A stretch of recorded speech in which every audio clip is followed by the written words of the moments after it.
নমস্কাৰ বন্ধুসকল, মৰ্ণিং। আজি মই আলোচনা কৰিম হাজাৰী পানীলাও। তো আপোনালোকে মোৰ ভিডিঅ' কোন ঠাইৰ পৰা চাই আছে, মই আপোনালোকক অশেষ ধন্যবাদ জ্ঞাপন কৰিছোঁ। আপোনালোকে মোক কমেণ্ট কৰি জনাব। আজি মই হাজাৰী পানীলাও খেতিৰ ওপৰত এটা সৰু ট্ৰফি লৈছোঁ। তো আপোনালোকে হাজাৰী পানীলাও খেতি কৰিছে ঠিকেই, কিন্তু হঠাতে কি হয়, এনেকুৱা ধৰণৰ কলিবিলাক গেলি যায়, পকি যায়, হালধীয়া হৈ যায় আৰু পানীলাও সৰু থাকোঁতেই নষ্ট হৈ যায়। তাৰ কাৰণে কেনেকুৱা পন্থা আমি অৱলম্বন কৰিব লাগিব, কি ঔষধ আমি এই খেতিত স্প্ৰে কৰিব লাগিব আৰু যথেষ্ট পৰিমাণে লাও গছত ধৰাবৰ কাৰণে আমি কি ভিটামিন স্প্ৰে কৰিব লাগিব, কি পোকৰ ঔষধ স্প্ৰে কৰিলে এনেকুৱা ধৰণৰ ফুটা নকৰিব, লাওবিলাক হালধীয়া হেতাও পৰা নহ'ব আৰু গছৰ গ্ৰ'থ ভাল থাকিব। গছৰ পাতত এনেকুৱা ধৰণৰ ক'লা ক'লা দাগ পৰিলে, ফুট হ'লে আমি কি ধৰণৰ ফাংগিচাইডৰ ঔষধ স্প্ৰে কৰিম। তো আজিৰ এই ভিডিঅ'ত সম্পূৰ্ণ তথ্যটো আপোনালোকে পাই যাব। কথা হ'ল, আপোনালোকে যদি মোৰ চেনেলৰ নতুন ভিউৱাৰ্ছ হিচাপে আছে, তেনেহ'লে মোৰ চেনেলটো ছাবস্ক্ৰাইব কৰি দিব আৰু কাষত থকা বেল ঘণ্টিটো লাহেকৈ বজাই দিব, যাতে এনেকুৱা ধৰণৰ উন্নত জৈৱিক, ৰাসায়নিক আৰু বৈজ্ঞানিক পন্থামতে কৰা খেতিৰ ভিডিঅ' নটিফিকেশ্যন অলৰেডি আপোনালোকে পাই থাকে। তো হাজাৰী পানীলাও, তো এটা গছত ইমান লাও ধৰিব, আপোনালোকে চিঙন দি শেষ কৰিব নোৱাৰিব, ইমান লাগন। আৰু এটা কথা হ'ল কি, গছৰ লাওবিলাক সৰু থাকোঁতেই এনেকুৱা ধৰণৰ হালধীয়া হৈ যায়। হালধীয়া হৈ যোৱাৰ পিছত কি হয়, গেলি যায়।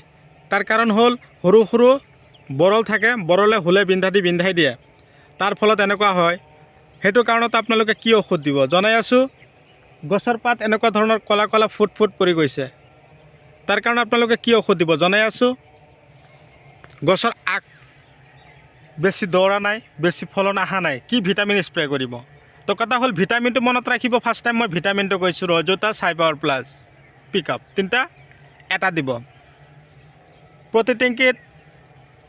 যদি আপোনালোকে পিক আপ দিয়ে 10 গ্ৰাম ঔষধ এটা টেংকিত ভৰাই স্প্ৰে কৰিব। ৰজতা 25 ml 16 লিটাৰত স্প্ৰে কৰিব। ছাই পাৱাৰ প্লাছ 25 ml পাৰ লিটাৰ, 25 ml 16 লিটাৰত ভৰাই পানী মিক্স কৰি স্প্ৰে কৰিব। বুজি পালে? এতিয়া এই ফুটা কৰে যে হালধীয়া হয়, দাহাত ডাষ্টাৰ মিলাই স্প্ৰে কৰিব। আৰু এই অলপ আগতে কৈ গ'লোঁ যে এনেকুৱা ধৰণৰ পাতত ক'লা ক'লা দাগ পৰিছে, ফুটা হৈছে, তাৰ কাৰণে আপোনালোকে কি কৰিব, লাও ওপৰত উঠি আছে দেখোন, তাৰ কাৰণে আপোনালোকে লখন দি স্প্ৰে কৰিব। পাতৰ ইফালেও যদি ফাংগিচাইড পাইছে, সিফালেও যদি স্প্ৰে কৰি দিয়ে, তথাপি ভাল হৈ যাব। এনেকুৱা কণ্ট্ৰেক্ট ফাংগিচাইড। গোবৰ আৰু দিব নেকি? তাতে দিব লাগে। ঠিকে আছে। কেৱল মতা ফুল ফুলি থাকে, মাইকী ফুল আপোনালোকৰ খেতিত নধৰে। তাৰ কাৰণে আপোনালোকক উপায় এটা দি আছোঁ।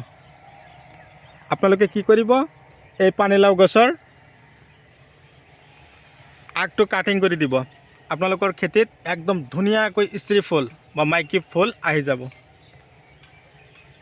তো কথা হ'ল বন্ধুসকল, ভিডিঅ' চাই কেনে পালে মোক কমেণ্ট কৰি জনাব। 7002163162 এইটো নাম্বাৰত যোগাযোগ কৰিব। 7002163162 এইটো নাম্বাৰত যোগাযোগ কৰিব। আৰু এই খেতিত যথেষ্ট ফলন লাও বা যথেষ্ট ফলন ধৰাবৰ কাৰণে আপোনালোকে কি ধৰণৰ দানা ইউজ কৰিব। দানা এটা হ'ল UIPL আৰু এটা হ'ল IPL আৰু এটা হ'ল গ্ৰ' মেজিক আৰু এটা নাম হ'ল বায়' গ'ল্ড আৰু এটা নাম হ'ল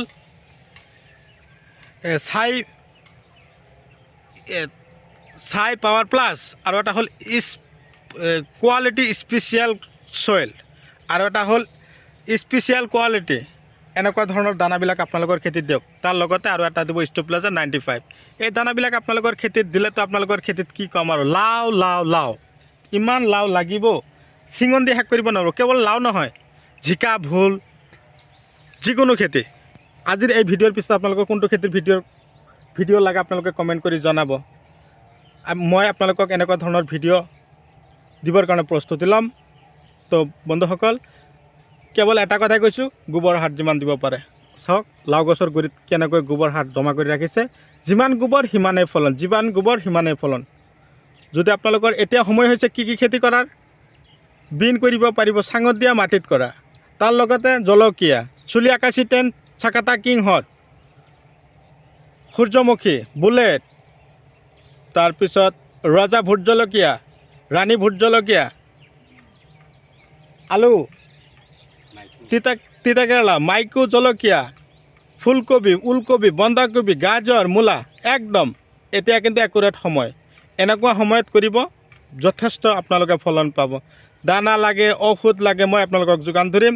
আপোনালোকে বিশেষকৈ চিনজিন্দা কোম্পানীৰ যিবিলাক গুটি আছে, যিবিলাক ঔষধ আছে, আপোনালোকে খেতিত দিবৰ কাৰণে প্ৰস্তুতি ল'ব।